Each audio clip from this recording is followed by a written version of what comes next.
কোনটা আগে করবে কোনটা পরে করবে এখন বোধহয় এইটাই ঠিক করতে পারতেছে না। এটা তো সবচেয়ে লজ্জার ব্যাপার, সবচেয়ে দুঃখের ব্যাপার যে 5ই আগস্টকে কেন্দ্র করে যে ছাত্র জনতা যারা আহত হইল, পঙ্গু হইল, আজকে তাদেরকে মাত্র 3 মাসের ব্যবধানে তাদেরকে রাজপথে নেমে এসে তাদেরকে প্রতিবাদ জানাতে হচ্ছে। এর চেয়ে দুর্ভাগ্যতার কিছু নাই। দুর্ভাগ্যটা হলো এইখানেই যে তারা কোনটা আগে করবে কোনটা পরে করবে, তাদের চিকিৎসা না করে তারা আজকে ঘোষণা দিচ্ছে 250 স্টেডিয়াম করতে হবে বাংলাদেশে। বুঝেন, ওই স্টেডিয়াম করার দায়িত্ব তাদের। আরে বাবা, আপনাদের দায়িত্ব হলো একটা নির্বাচন করে, একটা গ্রহণযোগ্য নির্বাচন করে রাজনীতিবিদদের হাতে ক্ষমতায় ছেড়ে দেওয়া। আবার আরেক উপদেষ্টা দেখলাম বলতেছে রাজনীতিবিদরা সব হয়ে গেছে, বুড়া না, রাজনীতিবিদরা নাকি সব দুর্নীতিবাজ হয়ে গেছে।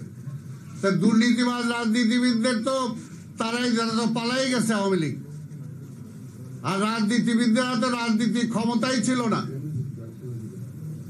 সংস্কার করলে ওই জায়গাটা করেন যে রাজনীতিতে যারা আইসা মাস্টারি করে, যারা খবরদারি করে, ওইটা যাতে না হয়, রাজনীতিটা যাতে প্রকৃত রাজনীতিবিদরা রাজনীতি করতে পারে সেটা সংস্কার করে। যার যার জায়গাটা আজকে সবাই সব কিছু করে শেষ সময় এসে রাজনীতি করতে চায়, এমপি হইতে চায়, মন্ত্রী হইতে চায়। এই হলো আজকের অবস্থা। সে বিচারক হোক, সে প্রশাসক হোক, সে ব্যবসায়ী হোক, সবকিছু। লাস্ট পার্লামেন্ট ছিল কাদের? রাজনীতিবিদদের ছিল না, ব্যবসায়ীদের পার্লামেন্ট ছিল। ব্যবসায়ীদের চোরটাদের পার্লামেন্ট ছিল। তা আমরা তো সেটাই বলতেছি, সেই স্বাধীনতার আমল থেকে এখন পর্যন্ত আমরা ভোটের অধিকারটাকে এস্টাবলিশ করতে পারলাম না। পাকিস্তানের বিরুদ্ধে লড়াই করলাম এই ভোটের জন্য। শেখ মুজিবের 7ই মার্চের ভাষণ খুঁজে দেখেন যে জনগণ ভোট দিল, ক্ষমতা পাইতেছি না। এর পরবর্তী পর্যায়ে বারবার খালি ভোটের অধিকারই চলে গেছে। গত 15 বছর ধরে ভোট নাই। আবার কেউ তাদের মধ্যেই বলেন যে খালি ভোটের জন্য কি 5ই আগস্ট হয়েছে নাকি? আরে ভাই, ভোটের জন্যই হয়েছে। 15 বছর, 17 বছর, 18 বছর ধরে আমরা আন্দোলন করছি কিসের জন্য? যে মানুষের অধিকার, আমার দেশকে চালাবে সেটাকে আমি ডিসাইড করব, সেটা কি ইন্ডিয়া ডিসাইড করবে? এই কারণেই তো আমরা 17-18 বছর ধরে আমরা আন্দোলন করছি। আমাদের শত আমাদের শহীদ হয়েছে, হাজার গুম হয়েছে, লক্ষ আজকে মামলার আসামি। এখন পর্যন্ত এই সরকার আসার পরও তার কাছে আমাদের মামলা উঠানোর জন্য দেন দরবার করতে হচ্ছে। কেন করতে হচ্ছে? আজকে যদি কথাটা একটু সত্য হলে একটু কঠিন লাগতে পারে, প্রফেসর ইউনূস সাহেবের মামলা যদি একদিনে উইথড্র হইতে পারে, তাহলে কেন তারেক রহমানের মামলা উইথড্র হবে? আজকে যেমনি এই সরকার বাস্তবতা, এই সরকারকে যেমনি দেশে দরকার, আমরা চাই এই সরকার সফল হোক, ঠিক তেমনি ভাবে আজকে আধিপত্যবাদের বিরুদ্ধে যদি রাজনৈতিক প্রতিরোধ গড়ে তুলতে হয়, তাহলে তারেক রহমানকেও দেশে দরকার। আধিপত্যবাদের ইসের আবার মাথা ফুসফুস করতেছে। এই জন্য সময় দিলে চিন্তা করতে হবে এখন আমাদেরকে যে আমরা যদি এই সরকার সময় চাচ্ছে, সময় দিলে কি ফ্যাসিবাদ আরো শক্তিশালী হবে, না সময় দিলে তারা বিএনপি কে দুর্বল করবে? কোনটা চাচ্ছে? অনেকেই তো বলেন, মুখ ফুসকে বলেই ফেলেন, এখন তো নির্বাচন দিলে বিএনপি চলে আসবে। আরে ভাই, জনগণ যাকে ভোট দেয় সে আসবে। হাসিনাও তো এর জন্য নির্বাচন দেয় নাই, নিজেই পরিষ্কার করে বলছে, পরিষ্কার আমি ভোট দিব, ওই তারেক আইসা দেশ চালাইবো, এটার জায়গা। আজকের এই সরকারের মধ্যে কেউ কি ওই ভূত তার কাঁধে বসছে কিনা, আজকে এই সরকারকে চিন্তা করতে হবে। বিএনপি দেশের মানুষের জন্য রাজনীতি করে, বিএনপি ক্ষমতার জন্য রাজনীতি করে না। আমি বারবার যেটা বলছি, বিএনপি ক্ষমতা চাইলে ওই 96 সালে বেগম খালেদা জিয়া প্রধানমন্ত্রী হওয়ার পরও প্রধানমন্ত্রী তো ছেড়ে দিতেন না। যদি বিএনপি ক্ষমতায় চাইতো এই 5ই আগস্টের পরেও তাহলে বিএনপির নেতৃত্বে আন্দোলনকারী সকল রাজনৈতিক দল এবং ছাত্রদেরকে নিয়ে তাহলে জাতীয় সরকার সেদিনই হইতে পারত। কিন্তু বিএনপি সেটা চায় না। বিএনপি চায় জনগণের ভোটের মাধ্যমেই জনগণ ডিসাইড করবে বিএনপি ক্ষমতায় যাবে না কে যাবে। আরে ভাই এখনো বুঝেন না এই দেশে দুইটা ধারা, একটা হলো ভারতীয় আধিপত্যবাদের পক্ষে, আরেকটা হলো বাংলাদেশের জাতীয়তাবাদের পক্ষে, স্বাধীনতার পক্ষে, গণতন্ত্রের পক্ষে।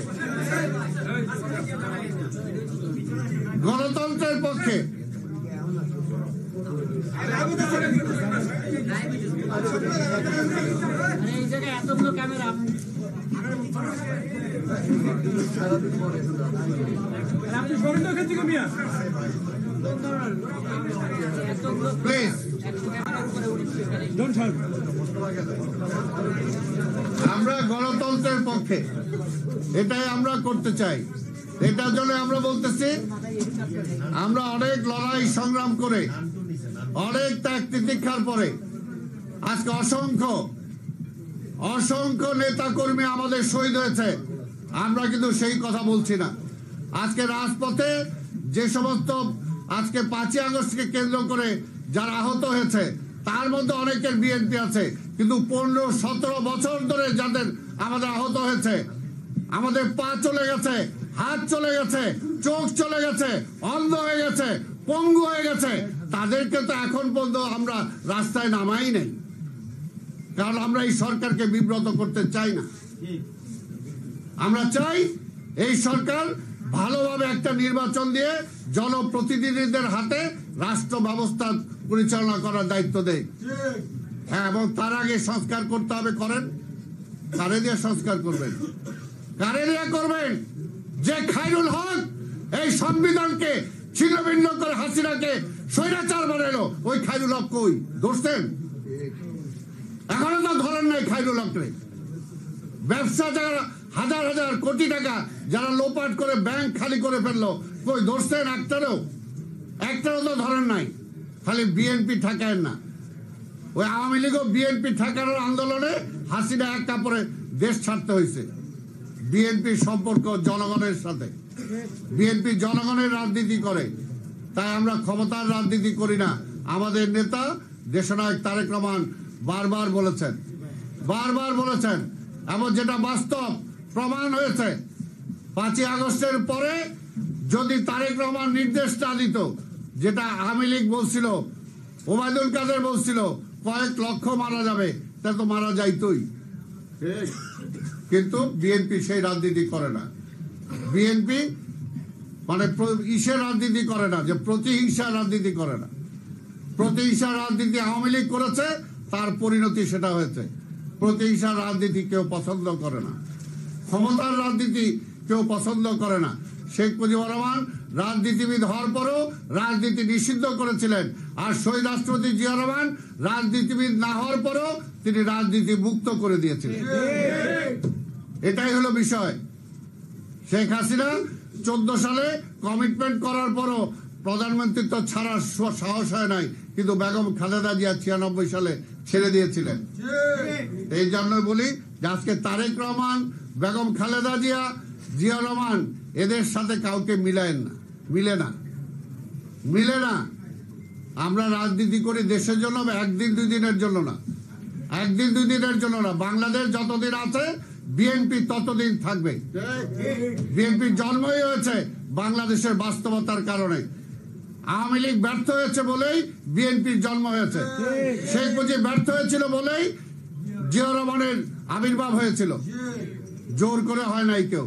তাই আজকের বাস্তবতা হলো, আজকে দেশটাকে যে ট্রাফিক জ্যামে ফেলাই দিচ্ছেন, এটা থেকে উত্তরণের একটাই পথ, ওই আওয়ামী দুঃশাসনের যারা সহযোগী ছিল তাদের কাঁধের থেকে হাতটা সরান, কাজটা বিএনপির হাতেই রাখেন পুরোপুরি। তাহলেই দেখবেন যে সব সমস্যার সমাধান হবে। আমরা এই দেশে অরাজকতা চাই না, হটকারিতা চাই না। আমরা চাই না যে দেশটা আরেকটা খারাপের দিকে যাক। কারণ আমরা দেখেছি স্বাধীনতার পরে এই শেখ মুজিবুর রহমান এই রেসকোর্সে দাঁড়ায় বলছিল 3 বছর কিছু দিতে পারবো না, মানে মানুষও অ্যাকসেপ্ট করে নিছিল। যেমনি আপনারা বলতেছেন সময় চাই, পাবলিক রাজি আছে, কিন্তু শেখ মুজিবুর রহমান 3 বছরে কিছু দিতে পারে নাই, দিছিল দুর্ভিক্ষ দিছিল, আর্মিকে শেষ করার জন্য রক্ষী বাহিনী সৃষ্টি করছিল, শিক্ষা প্রতিষ্ঠানগুলোকে শেষ করার জন্য নকলের ছড়াছড়ি করে দিয়েছিল, পরীক্ষার বদলে অটো পাস দিয়ে দিচ্ছিল। কাজে সেটা দেশটা ধ্বংস হয়েছিল, মানুষ প্রতিরোধ গড়ে তুলেছিল।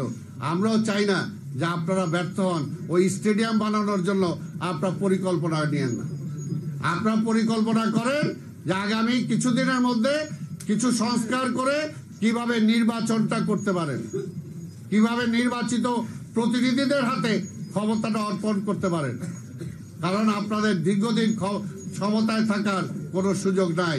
এর আগেও যেটা বলছি, ওই ক্ষমতার চেয়ারটা খুব আরামের, কিন্তু আবার খুব দুঃস্বপ্নও কিন্তু সেটার মধ্যে আছে, কষ্টও সেটার মধ্যে আছে, যেটা আজকে হাসিনা বুঝতেছে। এই জন্য আমরা চাই না যে সেইভাবে সেই অবস্থাটা হোক, আমরা চাই। তাই আজকে সরকারকে বলবো, আওয়ামী লীগকে পুষেন না, আর বিএনপিকে ঠেকানোর চেষ্টা করেন না। আওয়ামী লীগকে পুষেন না, বিএনপি ঠেকানোর চেষ্টা করেন না। বিএনপি একমাত্র এই দেশের রক্ষা কবচ, এই দেশের মানুষের জন্য রাজনীতি করে। বিএনপির নেতৃত্বে আজকে সকল রাজনৈতিক দল আজকে ঐক্যবদ্ধ, এবং আমরাও চাই, যেটা আমাদের নেতাও বলেছেন, আন্দোলনকারী সকল রাজনৈতিক দলকে নিয়ে আমরা একসাথে নির্বাচন করব। তারপরে নির্বাচনের পরবর্তী পর্যায়ে সবাইকে নিয়ে একসাথে জাতীয় সরকার গঠন করব। এটা বলতেও বুকের পাটা লাগে। তারেক রহমান সেটা বলেছেন। কি সংস্কার করবে? তারেক রহমান তো বলে দিছে যে 2 বারের বেশি কেউ পরপর প্রধানমন্ত্রী হইতে পারবে না। এর চেয়ে ভালো সংস্কার কি করবেন? তারেক রহমান তো বলে দিছে যে প্রত্যেকটা জাতীয় নির্বাচন তত্ত্বাবধায়ক সরকারের অধীনে হবে। এটা বলে দিছেন। এর চেয়ে ভালো, তাইলে তো আর স্বৈরাচার হওয়ার কোনো সুযোগ নাই। আরো তো অনেক 31 দফার মধ্যে আরো অনেক কিছু আছে। তাই ভাইরা আমার, আজকে বক্তব্য দীর্ঘায়িত না করে আজকে বলবো যে হামলার কথা বলা হয়েছে, এগুলো তো অবশ্যই, কারণ তারেক রহমানের স্বার্থে না, এই দেশের স্বার্থে তারেক রহমানকে দেশে আনা দরকার। এবং সকল মামলা উদ্যোগ করে, সকল মামলাই ছিল প্রতিহিংসামূলক মামলা। কাজে সেটা প্রত্যারোপ। তার চেয়ে বেশি হলো যে জনজীবনের দিকে দৃষ্টি দেন। ওই স্টেডিয়াম বানানোর দিকে বারবার বলছি, স্টেডিয়াম একটা লং প্ল্যান, 1 বছরে পারবেন না, কয়েক বছর লাগবে। এখন চাল, ডাল, তেল, পানির দাম কমানো যায় কিনা সেটার দিকে দেখেন। সামনে রমজান আসতেছে, যাতে নিত্য প্রয়োজনীয় দ্রব্যের দাম না বাড়ে, সেটার জন্য চেষ্টা করেন। ওই যে দেখছেন টিসিবির ট্রাকে কিভাবে লাইন লাগছে, ট্রাকও যাইতেছে, মানুষ তার পিছিয়ে দৌড়াইতেছে। আলামতটা ভালো না। ওইদিকে দৃষ্টিটা ওইদিকে দেন, নির্বাচনের দিকে দেন। আর ইমিডিয়েট যেগুলো নিত্য প্রয়োজনীয় দ্রব্যের দাম কমানো, ঢাকা শহরে যানজট কমানো, ডেঙ্গুর হাত থেকে রক্ষা করা, এগুলো কিভাবে করবেন সেদিকে দৃষ্টি দেন। স্টেডিয়াম বানাইতে যায় না, ও 50 পরিকল্পনা নিয়েন না। হাসিনাও 42 সাল পর্যন্ত ক্ষমতায় থাকার পরিকল্পনা করছিল, কিন্তু আল্লাহ হলো মহাপরিকল্পনাকারী। কোথায় চলে গেছে হাসিনা? এখন একদিনের পরিকল্পনাও করতে পারতেছে না। এটার জন্যই বলবো যে আজকে যেটা দরকার সেটা করেন, আর শর্ট করে আনেন, কর্মসূচি কমায় আনেন, নির্দিষ্ট করেন, ওপেন করেন, রাজনৈতিক দলগুলোর উপর নির্ভর করেন, রাজনৈতিক দলগুলোর সাথে প্রতিনিয়ত বসেন, সপ্তাহে বসেন, তাদের পরামর্শ নেন, তাদের পরামর্শ নিয়ে সরকার পরিচালনা করেন, তাহলে ভুল ত্রুটি কম হবে। আর না হলে এইরকম কিছু উপদেষ্টা বানায় দিবেন যেগুলো পাবলিকও চায় না। উপদেষ্টা বানান, আমাদের তো কোনো আপত্তি নাই, বলি নাই তো যে বিএনপি থেকে নেন, কিন্তু ভালো লোক নেন। সমাজে যারা নামি দামি আছে, যারা ভূমিকা রাখতে পারে, তাদেরকে নেন। সমাজে যাদের গ্রহণযোগ্যতা আছে তাদেরকে নেন, কিন্তু এমন নিয়ে না ইচ্ছা হইলে ওরা বানাই দিলাম। এটা হাসিনা করছিল। অনেক মন্ত্রী বানাইছে যাদের কেউ চিনেও না, অনেক এমপি বানাইছিল, এলাকার লোকজনও জানে না। কাজে ওই আওয়ামী লীগের পথে হাইটেন না, জিয়া রহমানের পথে হাঁটেন। জিয়া রহমান যেভাবে দেশ চালাইছিল অল্প সময় সেদিকে হাঁটেন, যেটা রহমতুল্লাহ বলছে, আমি আর ওই সাইডে যাচ্ছি না। তাই আজকে আপনাদের সবাইকে আমি ধন্যবাদ জানাই যে আমাদের হতাশ হওয়ারও কিছু নাই। এই সরকার আমাদের, এই সরকারকে সমালোচনা করি আমরা যাতে সে ভালো করতে পারে। কারণ এই সরকার যদি ব্যর্থ হয়ে যায় এই দেশটা কোন দিকে যাবে। এর আগে আরেকটা কেয়ারটেকার সরকার এরকম ব্যর্থ করার পরে কিন্তু দেশে দেখছেন 111 আসছিল। কাজে ওইটা মাথায় আসে বলেই এই সরকারকে আমরা ব্যর্থ হইতে দিতে চাই না। আবার এমনও চাই না যেটা এর পরবর্তী পর্যায়ে ওইটা ব্যর্থ হওয়ার পরে 2008-এর নির্বাচনে বেগম খালেদা যে জানতো যে বিএনপিকে তারা কোনোভাবেই ক্ষমতা আসতে দিবে না, কিন্তু তারপরও বেগম খালেদা জিয়া বলেছিলেন একজন আর্মি ব্যাক গভর্নমেন্টের চেয়ে একটা ডেমোক্রেটিক গভর্নমেন্ট অনেক ভালো। কিন্তু ডেমোক্রেটিক গভর্নমেন্ট যে হাসিনা তার সবচেয়ে বড় ফ্যাসিবাদ, এইটা তো আর বেগম খালেদা জিয়া বুঝে নাই। সেখানে আজকেও বলবো ইতিহাস থেকে শিক্ষা গ্রহণ করেন, অতীত থেকে দেখেন, বেশি দূর যাওয়া দরকার নাই, বাংলাদেশের অতীত ইতিহাস থেকে শিক্ষা গ্রহণ করে পদক্ষেপ নেন, স্টেডিয়ামের দিকে যায় না। আপনাদের সবাইকে ধন্যবাদ। খোদা হাফেজ। বাংলাদেশ জিন্দাবাদ।